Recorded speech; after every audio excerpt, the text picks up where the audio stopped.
Welcome, ladies and gentlemen. This is Truth on the Tracks. I'm Brandon Turbeville. Welcome to the January 21st edition of Truth on the Tracks. Of course, this show is being pre-recorded on January 16th. For those of you who are new to the show, you can catch Truth on the Tracks every Monday night and Friday night at 9 p.m. Eastern Standard Time here at ucy.tv. And you can access the show's personal page here at ucy.tv/TT, and at that page you'll find the listen link for the show. You'll find a chat room and some of my more recent articles that are posted up onto the left side of the page. For those of you who are unaware of who I am, again, my name is Brandon Turbeville. I'm a staff writer for Activist Post, and if you want to follow my work as it comes up on that website, you can go to activistpost.com and follow the homepage there. You can also click on the Contributors tab on the top of the Activist Post page, find my name, and you'll find some recent articles there. You can also click on my name and go to my archived page. I'm also the author of 4 books, which you can check out at thebookpatch.com, or you can go to falseflagpublications.blogspot.com, where I have all of those books listed. The pictures of the books and the Buy Now buttons is very easy to navigate, actually easier than the Book Patch website, so you can check that out as well. And lastly, if you're interested in following my work specifically, then you can go to brandonturbeville.blogspot.com, and that's where I repost all of my articles, all of my interviews, all of the archived YouTube versions of this show, and all of the other relevant information. There's links to my books there as well.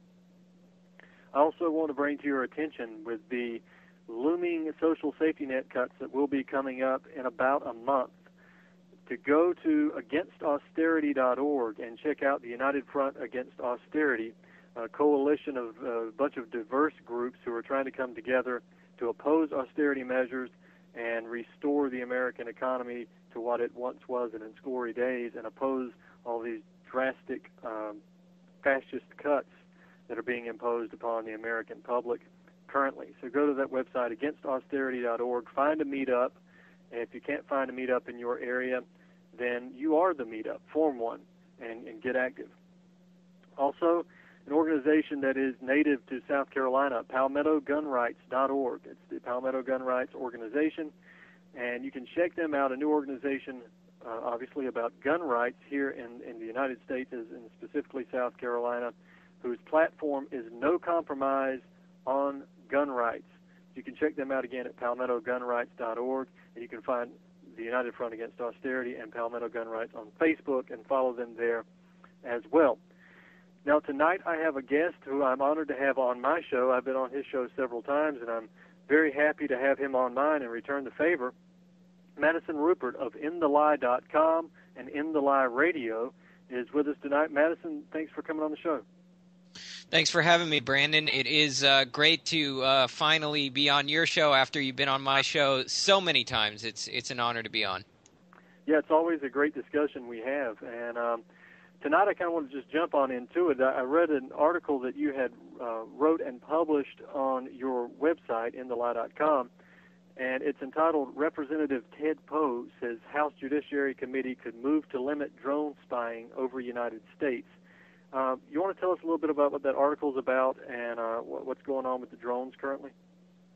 Yes, well, the background to that article is, a conference held by the Electronic Privacy Information Center, or EPIC, on January 15th, and it was entitled Drones and Domestic Surveillance, and it was actually held at the National Press Club in Washington, D.C., and many prominent people came together for that series of talks. It actually included Representative Ted Poe, who made some interesting comments, as I'll get to in a moment, which that article deals with in depth. He was the keynote speaker. And also present was Mark Rotenberg, the executive director of EPIC.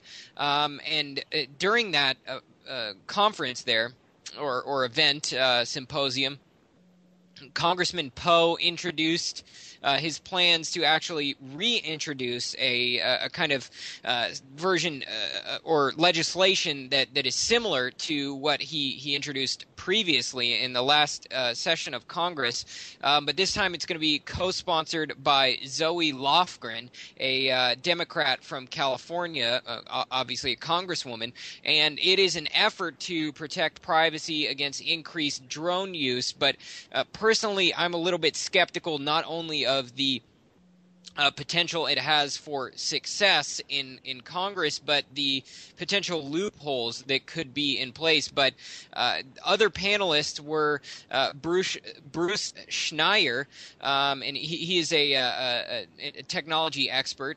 There were several privacy scholars, including Laura Donahue, Orrin Kerr, and Cato fellow Julian Sanchez, Amy Stepanovich, probably butchering that, who is also part of EPIC, and interestingly, Gretchen West of AUVSI, and that actually is the Association for Unmanned Vehicle Systems International, and as maybe we can talk about a little later, that's the drone lobby group that I wrote about quite a while ago now, who is bragging about having a large part in crafting the drone legislation that's currently in place. I mean, these people are openly bragging about the influence they have on the laws controlling drone use here in the U.S. So I thought it was quite interesting that Gretchen West was present at this. But EPIC and several others have actually petitioned the FAA, the Federal Aviation Administration, in an attempt to push them to develop privacy regulations for drone use. And you can read all about this at epic.org.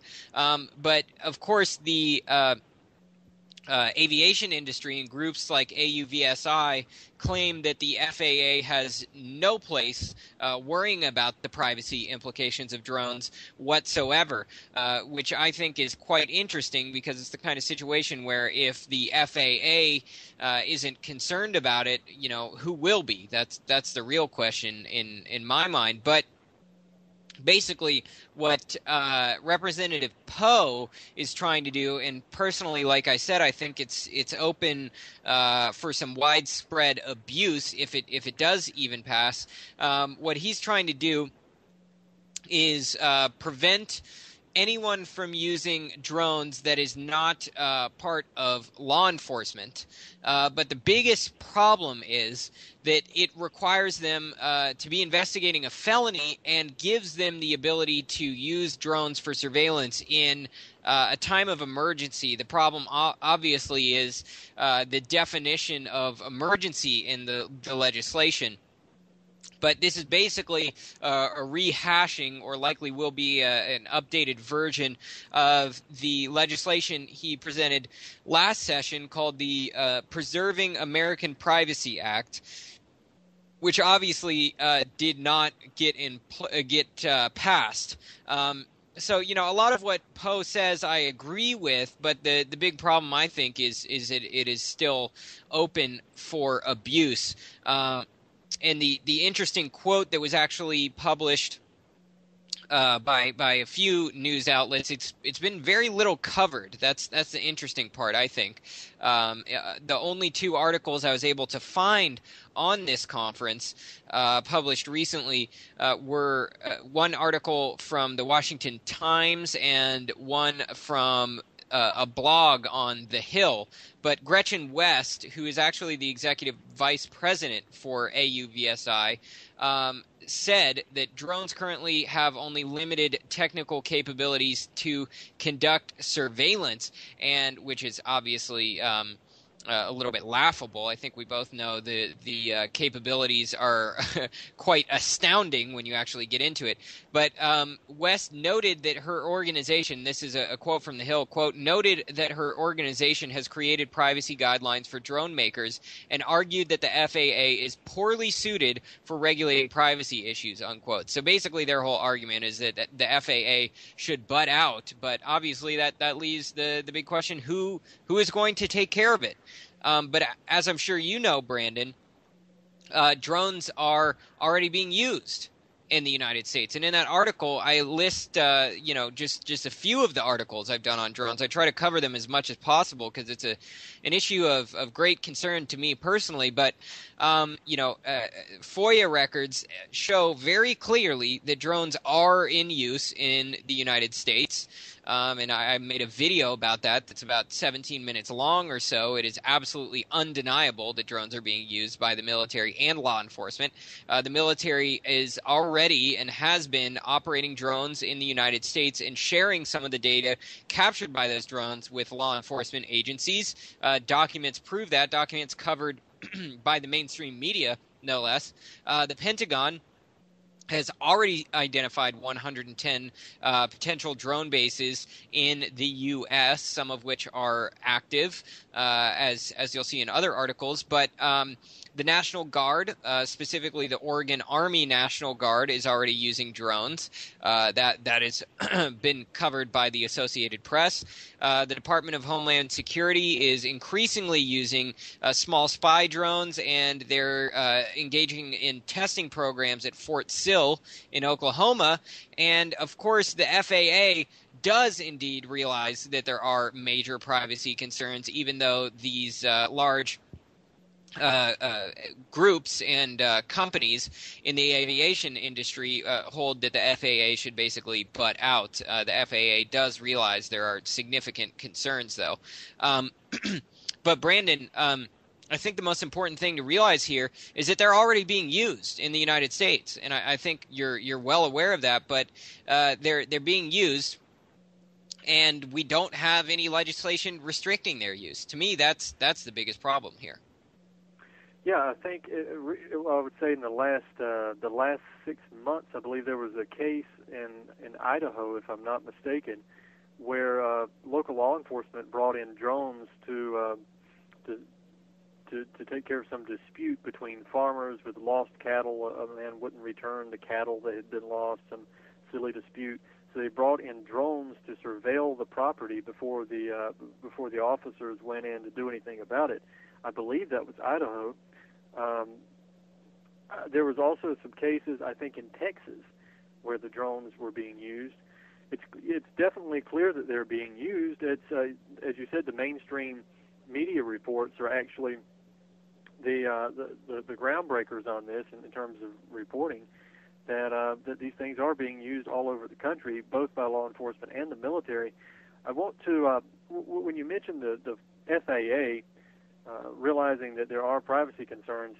Again, if I'm not mistaken, the FAA has acknowledged that there are privacy concerns, but it has also shirked any kind of responsibility for coming up with any guidelines to protect privacy. Am I wrong on that? Or no, you're essentially correct, but they're basically the most recent instance where this has come up would probably be in late November of last year, where the FAA actually delayed selections of some certain cities that were slated to host drones. And they said that was basically over the unaddressed privacy concerns. But what's really interesting is that the the representatives who represent those areas are annoyed that the FAA is delaying it, which I think is absolutely insane. But it was Michael Huerta, the acting administrator of the FAA, who sent letters, or a letter rather, to members of the Unmanned Systems Congressional Caucus, that's a mouthful, which singled out the need to first address privacy concerns that come with increasing the use of drones in the nation's airspace. But as you said, they're basically passing the buck on that and hoping someone else will actually deal with it. But I mean, here's one instance where Representative Steve Austria, who's an Ohio Republican, and this is one of the areas where the designation was delayed, essentially. He said, quote, "It's unacceptable in my book that they're delaying this. The reasons they're giving us are the reason they gave us 4 years ago," unquote. And the reason is basically these privacy concerns have never been addressed, but apparently a lot of people really don't care about that. And the big argument from people like Representative Austria and many others, and of course the industry itself, is job creation. And I'm sure you see that as a pretty transparently absurd argument that we should ignore the law in favor of jobs, which is really the crux of their arguments. Right, and of course the FAA and various congressmen have to deal with the drone lobby, which is unbelievable to me that we even have a situation where drones have a lobby in government. I mean, just when you said that earlier, the organization, the Association for Unmanned Vehicle Systems, the drone lobbying group, that is to me just absurd that even exists. And the terminology, as you mentioned earlier, with the various cities that were slated to host drones. I love semantics. It's very entertaining. I guess Iraq and Afghanistan are hosting U.S. troops, but the individual who stated that these drones were poorly suited for surveillance capabilities, that kind of begs the question: then, if that's the case, then why use them?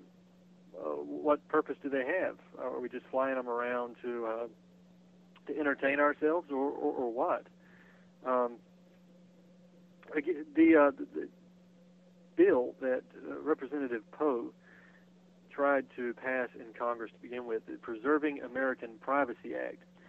Now, you mentioned that this would have restricted drone use to law enforcement agencies.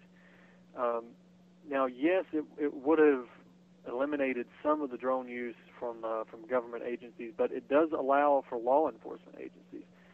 So, and you also said that it allowed these agencies to use drones in special circumstances like emergencies. Could you explain that a little more?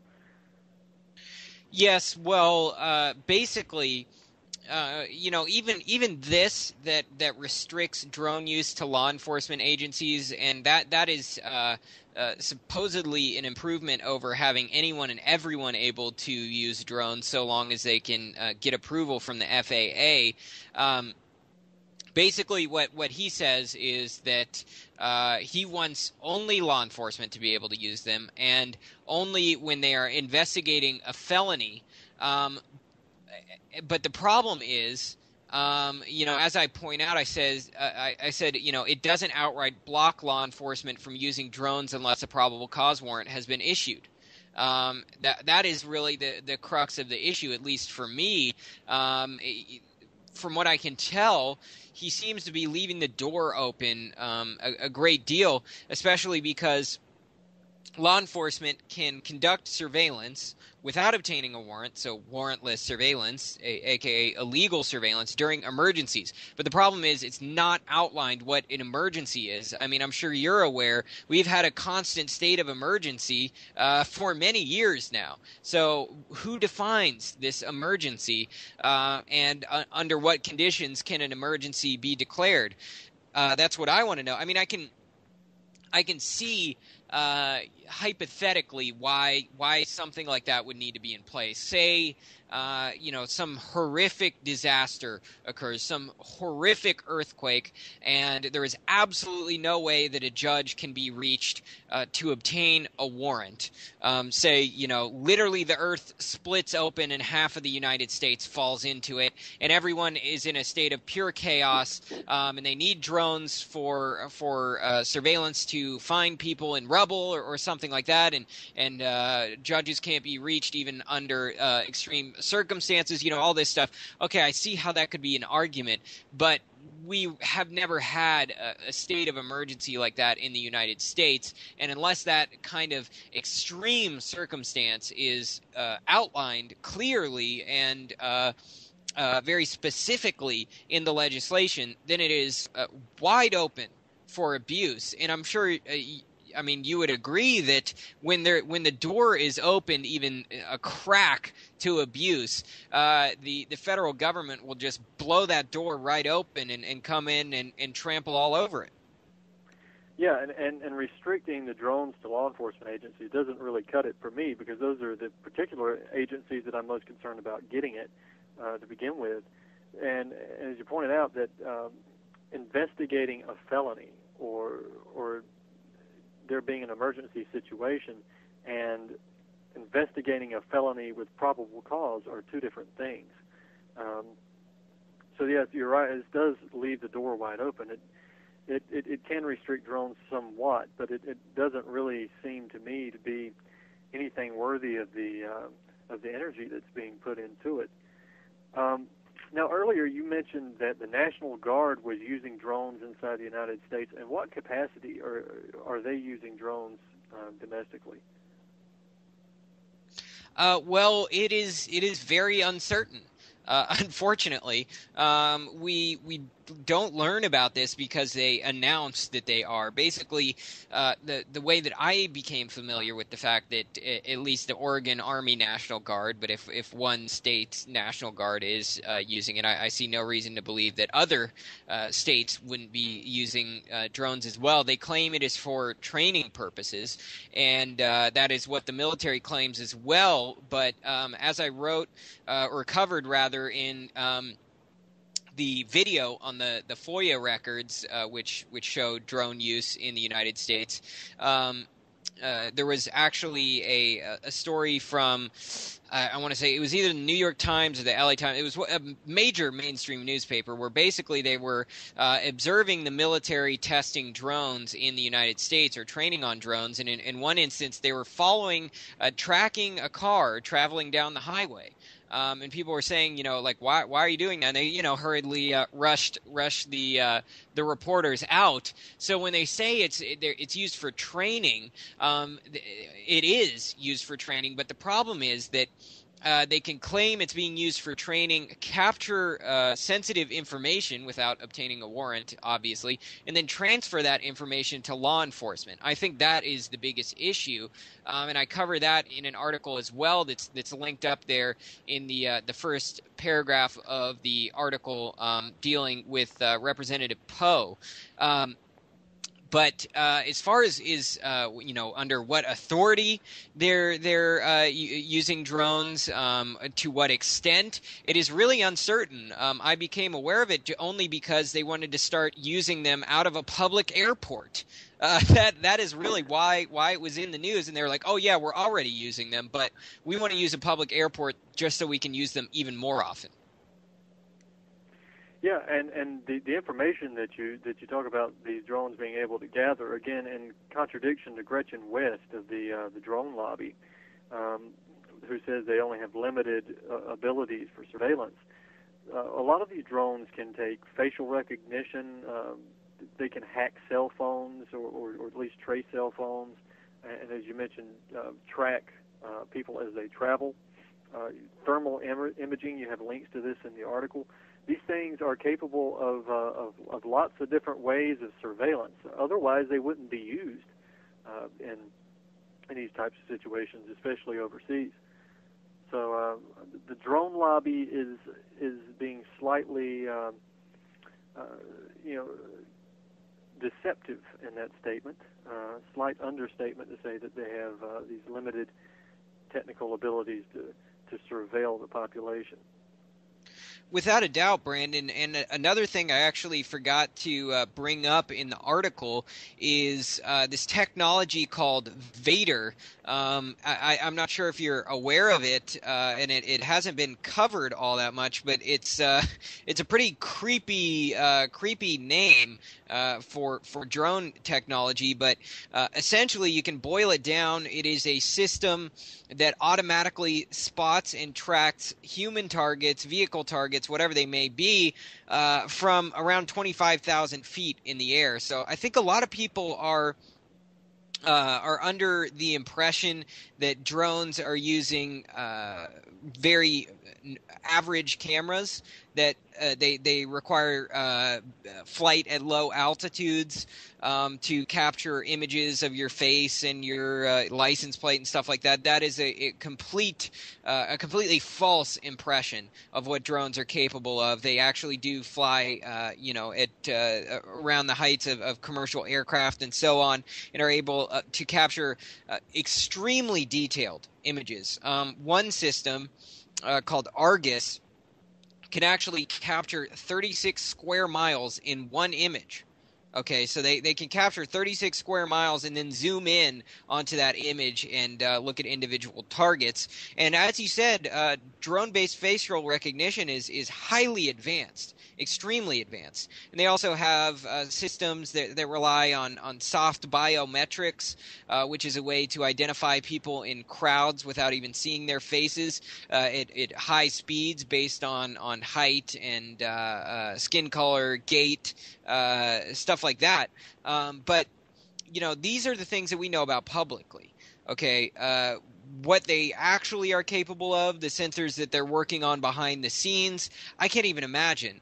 I'm sure you would agree that what is publicly known about military technology is often at least a decade behind what the military is using secretly. Without a doubt, and one thing that we haven't mentioned, which we know these drones are capable of, are taking out targets or killing.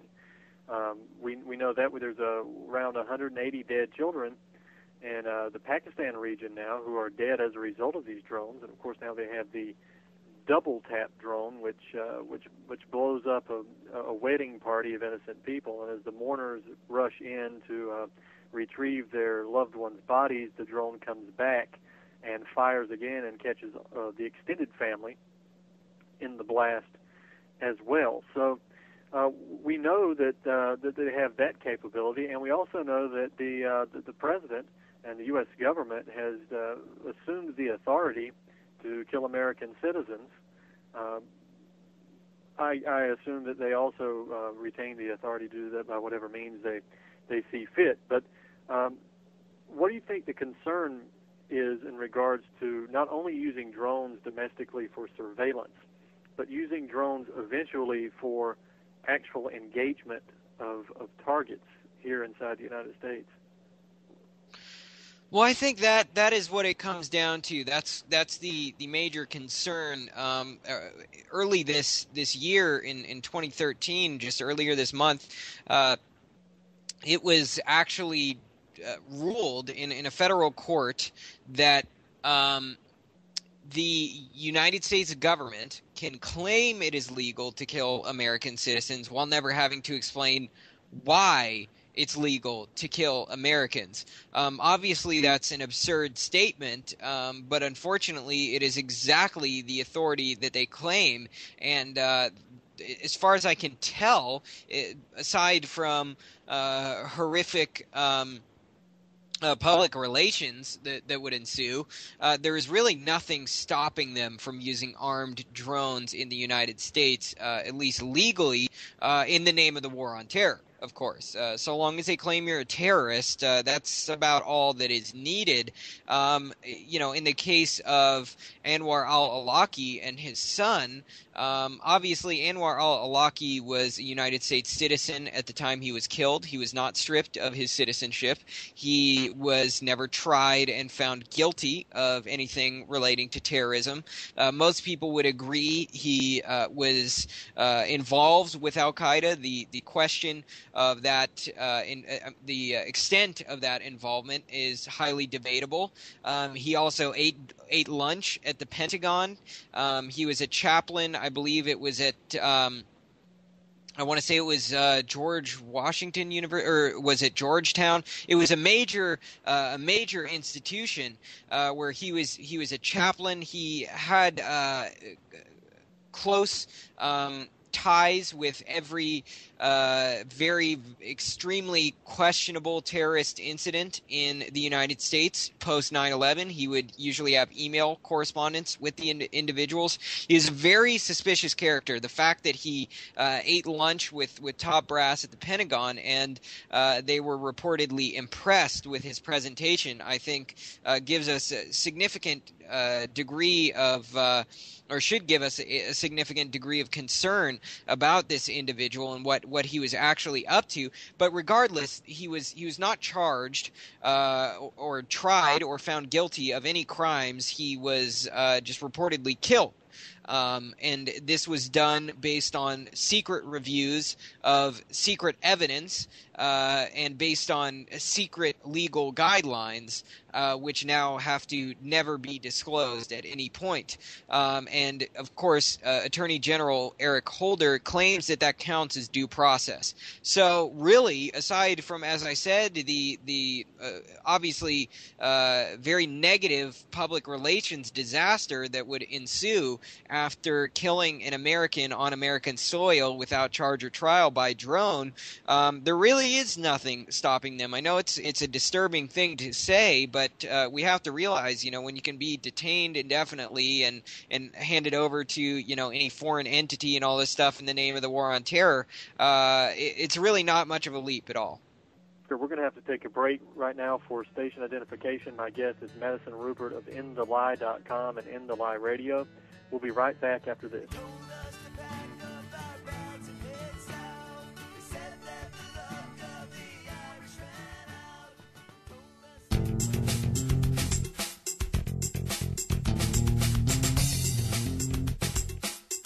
The brink. We are on the brink, but of what?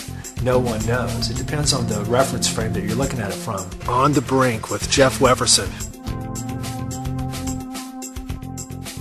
We have been nuked. Did you know that? Check out Nuked Radio on UCY.tv Tuesdays and Thursdays from 1 to 2 p.m. Eastern Standard Time with Radchick and Jules. Stay safe, everyone.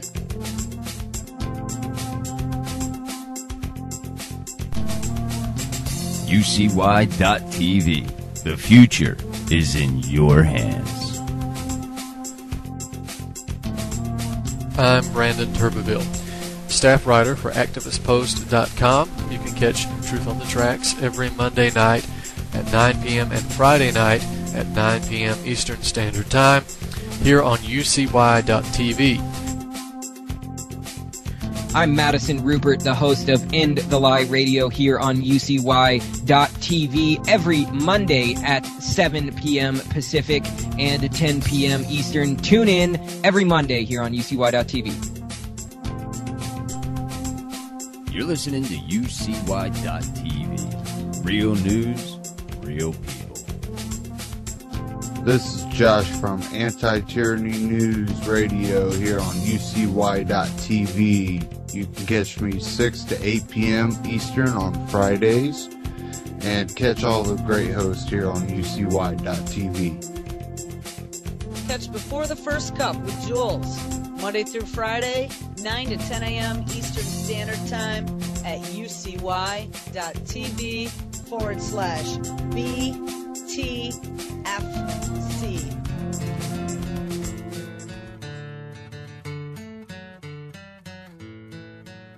And welcome back, ladies and gentlemen. This is Truth on the Tracks. I'm Brandon Turbeville. My guest tonight is Madison Rupert of InTheLie.com and In The Lie Radio. And we just talked the first segment about the drone program and some of the questions relating to the surveillance issue domestically, the domestic use of these drones. But I want to change topics here abruptly and talk about Syria for a minute, because recent reports have just come out. Actually, this is being recorded on January 16th, so this is reports that have come out this morning. A mysterious cable was leaked. It was the cable that was being sent to the State Department, the United States State Department, and it was conveniently leaked, get the word out in a minute, to the cable, the mainstream news outlet. And this cable was the result of a so-called intense investigation by U.S. diplomats over the possibility that Bashar al-Assad of the Syrian government, the legitimate Syrian government, used chemical weapons against the Syrian death squads. Now, what is their evidence for this? Well, apparently 5 of the Syrian death squad members were killed, and their symptoms lead these investigators to believe that it was poison gas. Now, the interviews that these diplomats conducted were with activists, doctors, and defectors, and that's just code words for the Syrian death squads. They interviewed the Syrian death squads to determine the information. Very reliable source. Of course, I'm being sarcastic. But we know that Barack Obama has repeatedly stated on many occasions that a red line for him would be the use of chemical weapons. And now we conveniently have a document that was, again, conveniently leaked to the cable that states that there was, in fact, use of chemical weapons against the death squad. So, Madison, have you heard about these new reports? I have, and what I found really interesting is they claimed that it was actually a hallucinogen. Have you read about that? Yes, some of them were hallucinating, the ones that were closest to it, I believe. Yeah, exactly. It's funny. Just in the period of 2 days, Danger Room, the blog over at Wired, which is essentially, I consider it a good source, knowing, and that this is very important. You have to read it, knowing that it is essentially little more than a mouthpiece for the Pentagon, and specifically DARPA. They do a lot to promote DARPA, and they have written a lot in the past about Assad potentially using chemical weapons and all this stuff, even though the U.S. government itself says that that's unlikely. But in the period of 2 days, one story was published called "Syria Dropped Hallucinogen Weapon on Rebels," secret cable says, and then U.S. shoots down secret report that Syria used a hallucinogenic weapon. That's just in the period of 2 days from the same author, no less. So it's pretty interesting how fast they change here. But what I found very interesting is that the weapon, the hallucinogenic weapon, which is 3-quinylclidinyl, I'm probably butchering that, benzylate, 3-quinylclidinyl benzylate, or BZ, was actually tested on American soldiers during the Cold War by the United States. So if these rebels are actually using that, I think we both know where it came from, knowing where the rebels are getting their arms from. Well, that's a good point. I'm sure it was a much safer gas back then when it was tested on American soldiers. Yeah, of course. Well, what's also interesting to me, not only is the fact that these investigators have received the information that they've received has come wholly from the so-called rebels. The activists, of course, whenever you hear activists in relation to Syria, you can just transmit that to mean death squads. Defectors, of course, are traitors in the real sense. And the doctors were actually part of the Syrian rebel medical committee. These are the doctors that they talked to. So it was sort of an investigation of, for, and by the Syrian death squads. Exactly, and the funniest thing is I was reading a report from, I think it was the Associated Press, and this was dealing with the university bombing in Syria, which the rebels claimed was from a military airstrike, even though there were no planes in the air, and the military claimed it was from the rebels. But whenever this report was referring to the Syrian government designating or referring to the people who committed the attack as terrorists, which by definition they would be, they said terrorists hyphen the Syrian government's shorthand for rebels. They used that exact thing, hyphen Syrian government shorthand for rebels, hyphen again. They used that little quip there several times throughout the article. I think they just did a control F and, entered that every single time they put terrorists in quotes. But we have to realize, by definition, these are terrorists. I mean, by every basic definition, using violence, killing civilians for political aims is terrorism. Am I right? I mean, that seems to be one of the most basic agreed upon definitions. It is. It is the official definition, and of course, the last time I checked, people with fundamentalist religious beliefs who blew up civilian targets and sometimes in suicide bombings, those were the people I was told I had to give up my rights for to be protected from. But now, apparently, they're rebels. I must have missed the shift. I think it came around the time that we went to overthrow Gaddafi. That's when everything shifted over from terrorists to rebels. But of course, it's back to terrorist again when we have to go into Africa to launch the new version of imperialism. But one of the things. Go ahead, Brandon. If I can interject quickly, I think your biggest problem is you're thinking that terrorist is some kind of objective label. They're only terrorists when we disagree with them and when they're not acting according to our interests. Otherwise, they're rebels, freedom fighters, and akin to the founding fathers, according to John McCain. That must be it. That I think you're right. I think you've solved the mystery. Yeah.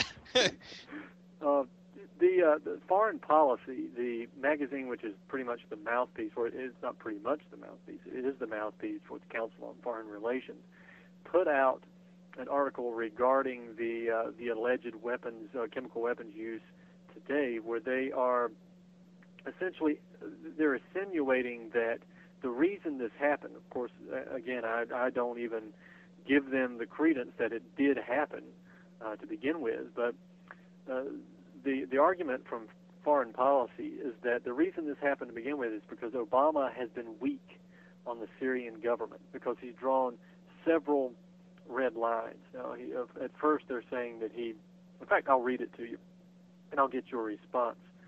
This is coming directly from the Foreign Policy magazine.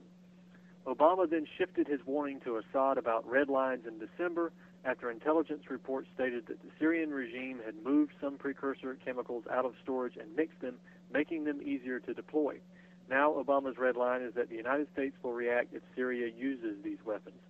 The use of chemical weapons is and would be totally unacceptable, Obama said December 3rd, directing his comments at Assad.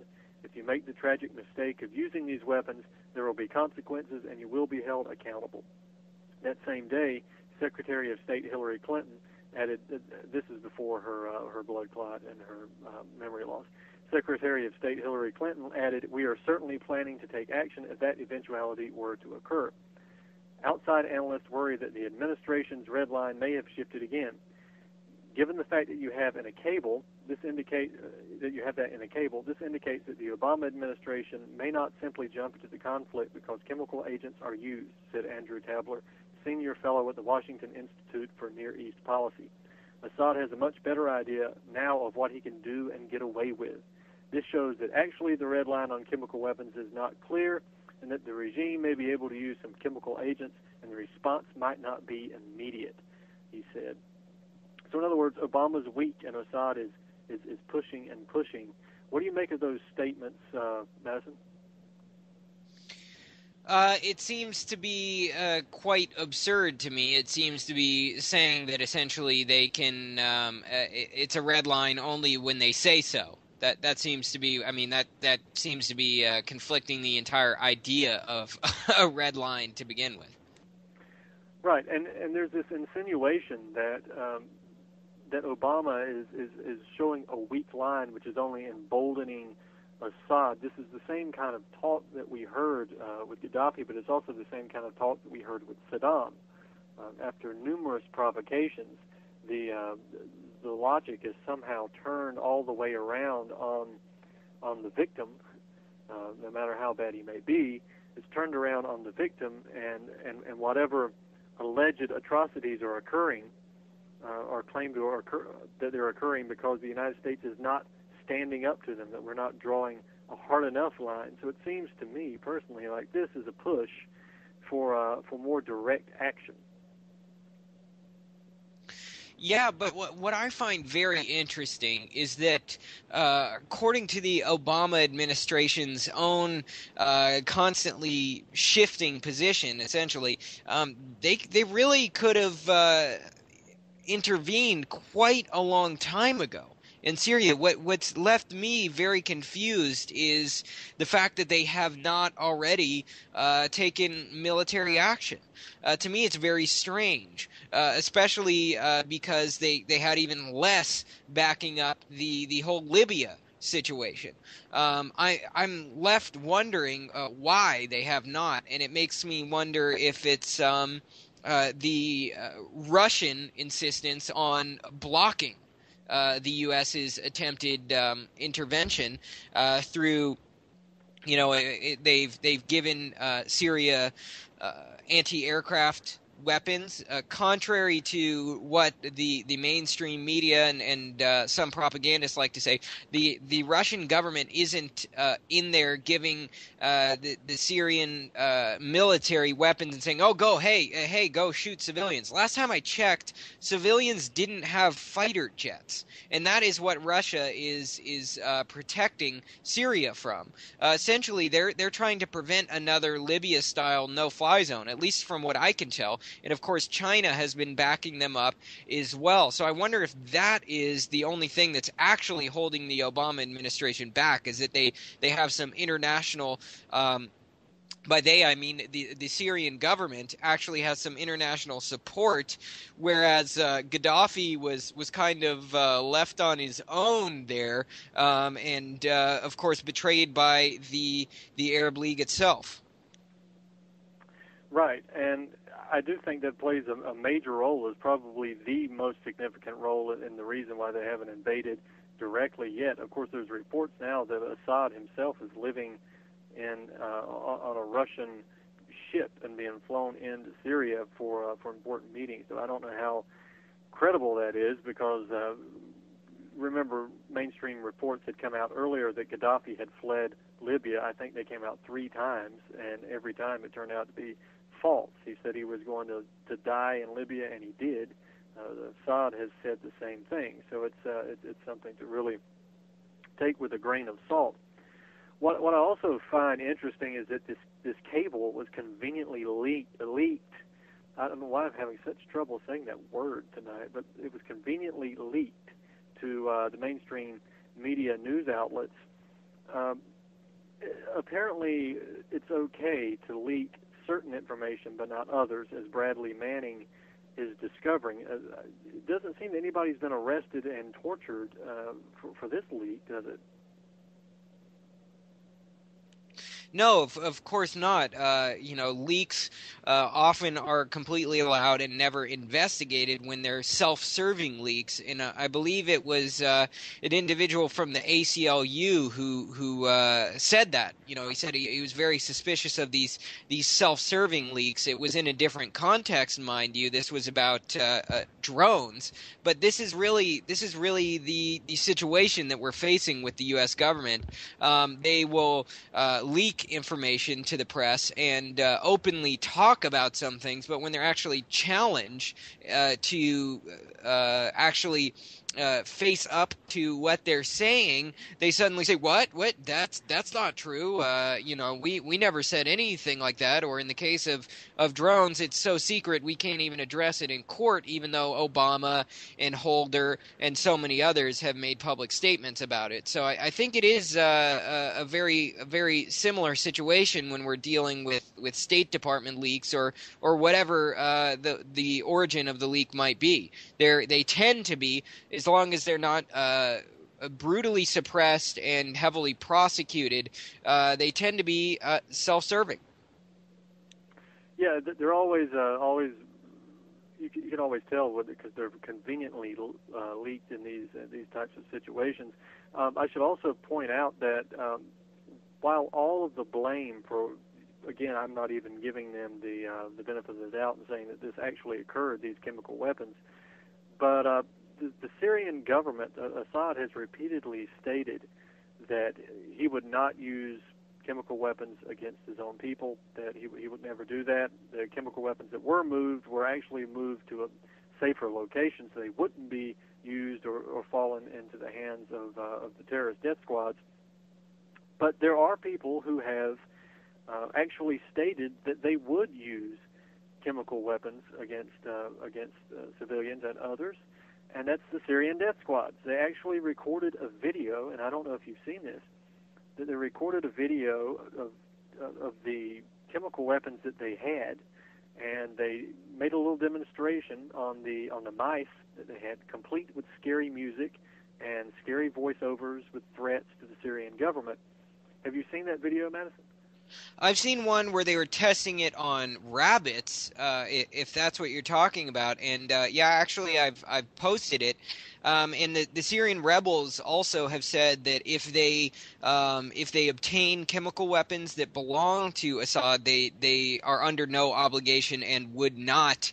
They're under no obligation to and would not hand them over to any international body or any other country. Basically, they're saying if they get a hold of chemical weapons, they'll keep them. Right. They've also stated that once they finish with Syria, they'll come. Then they'll deal with the United States. But again, as you pointed out, we're supporting them right now, so that doesn't mean that that's a terrorist threat. What that means is that's a prolific declaration of a love for freedom. Now, once they do finish with Syria, they'll be terrorists again. But we'll deal with that. We'll cross that bridge when we get there. Yeah, and what's incredibly astounding to me was an interview with a Syrian bomb maker who is openly a terrorist, a paid bomb maker who has engaged in terrorist operations elsewhere, who was interviewed by CNN working on bombs with his children in grabbing materials for him and all this kind of stuff, and in the other room. It sounds like a very wonderful father, but he was saying that after Assad's out of power, there's going to be another revolution and potentially another one after that. So there's no end in sight. Basically, what they want is just continuous destabilization. At least that's how it appears. But of course, those kinds of situations where there's total destabilization, which usually leads to Balkanization or Somalization, as the case may be. They're extremely beneficial to the corporations who can come in and grab up resources and so on, and essentially put their own puppets in power and what have you, as has happened in Libya. Yeah, it's the micro-states and mini-states strategy that Brzezinski's talked about several times. And, of course, the Brzezinski faction is it seems to be what is directing the imperialist strategy right now. But even the communists, when they took over in the Soviet Union, there was or took over Russia, there was a promised utopia, but none of it was quite as good as the gentleman you just mentioned, whose utopia is constant revolution and constant bloodshed. That just sounds like pure heaven to me. Again, that's sarcasm. None of those things, but they have the reports are just left and right, one after the other. You can watch the videos of the rebels, the freedom-loving rebels, forcing young children to hack off the heads of some of their captive prisoners. These things are available, or were available, on YouTube. I would imagine that YouTube censored them if anybody's interested in taking a look at that sort of thing. But these are the types of people who are being put in power over what was a largely secular state that did provide religious freedom for the country, although they did have their problems. It was nothing like what they're going to have to deal with once these rebels take power. The good news is they can't even get along with each other. So there is some silver lining to that black cloud. The Free Syrian Army and the Syrian National Council seem to not even be able to get along with their own fighting ranks.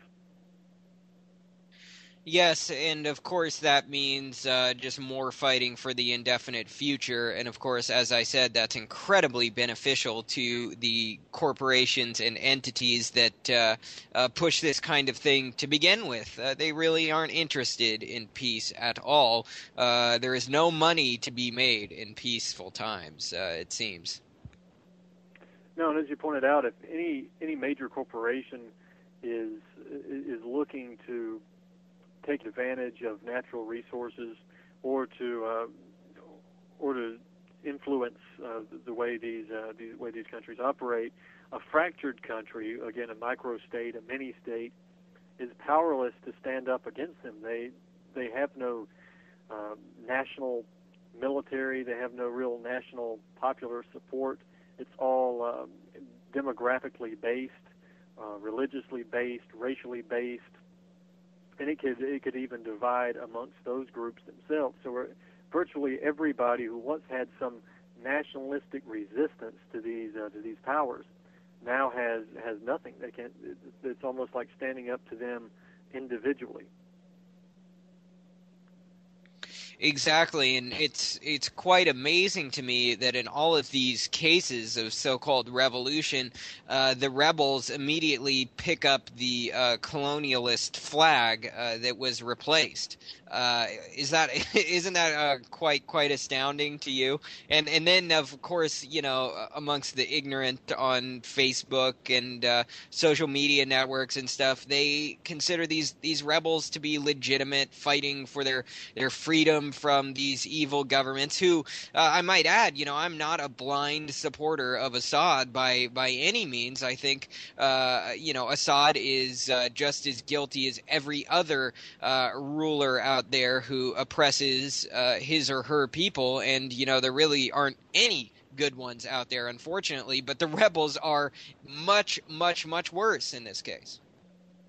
They are. And one of the other things that they tend to do that usually flies under the radar, they usually create a national bank.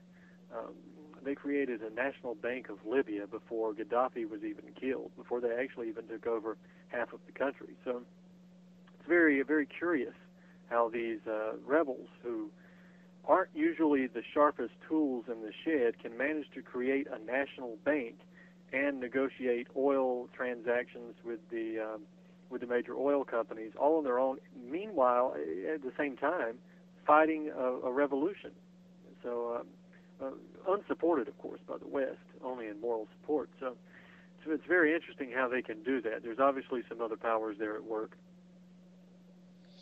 Exactly, and the fact that what really bothers me is that people who claim to be truth seekers and all this kind of stuff can accept the mainstream media's clear bias on issues like this, and then still consider their position to be legitimate because they think, oh well, the mainstream media tells me that this is how many people have been killed by the Assad government, therefore it's correct. But when it comes to other issues, they say, oh, don't trust the mainstream media. But when it comes to things occurring in other countries where you may not agree with the leader, as I do, or as I don't, rather, I don't agree with Assad. I wasn't a huge fan of Gaddafi, but the rebels were infinitely worse. I mean, that's the point that you have to get to. We can't be forced into these false dichotomies where you either support the rebels or support Assad. Personally, I support truth, and I support the value of human life. And Brandon, thank you so much for having me on. Well, thanks for coming on, Madison. We'll have to have you back up. And everybody should check out his website, InTheLie.com, and In the Lie Radio here at UCY. Ladies and gentlemen, thanks for joining us here at Truth on the Tracks. We'll see you next week.